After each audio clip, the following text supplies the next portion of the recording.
Hello guys. Ngayon Yung activator. hindi tong first video. First video namin to sa slime dito sa channel na to. So, guys, paano magpalit ng username sa my YouTube? At, ito yung challenge namin yung ginawa naming slime kanina, imimix namin dito sa may bago ulit. So, tingnan natin kung pangalan anong namin itsura. dito is Charis Slime. So, paano pakisabi na lang kung paano i-change. Bago pa lang kami dito sa YouTube, kaya sige na, please mag-subscribe. Ay, ako lang pala yung bago dito. Yung mga video niya, nandiyan sa may, i-check na sa may profile niya. Doon, yung mahahanap yung mga old videos niya, ganun.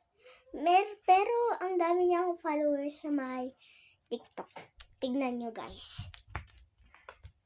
Wait lang.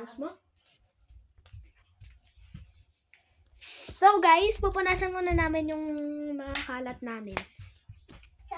So guys, ito nakuha na na namin. Papalitan lang namin. Nagpalit lang kami ng pwesto. Masyadong masikip doon. So, buksan na nga natin. Since maliit kasi to, tapos ito marami, kukuha na lang ako ng part dito. So, parang i-mix ko na ngay daw to. So, check lang natin. Konti lang. Kung hindi pantay. Pagtitira pa ito ng konti. Yan na natin. Yan. I-mix na natin. So, 3, 2, 1, go. Ganito siya, guys. Ganito. Sa tingin nyo, anong color? Naaalis yung mga beads. Kasi masyadong madaming nalagay ko. I-comment nyo kung ano yung color. Kasi hindi talaga kami marunong kung anong color ba yun. Ganun.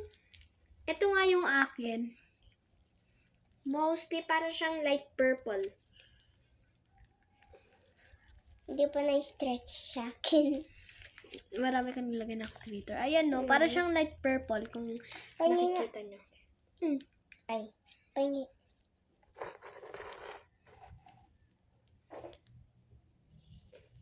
So, medyo bibilisan nga namin ito, malapit na matapos.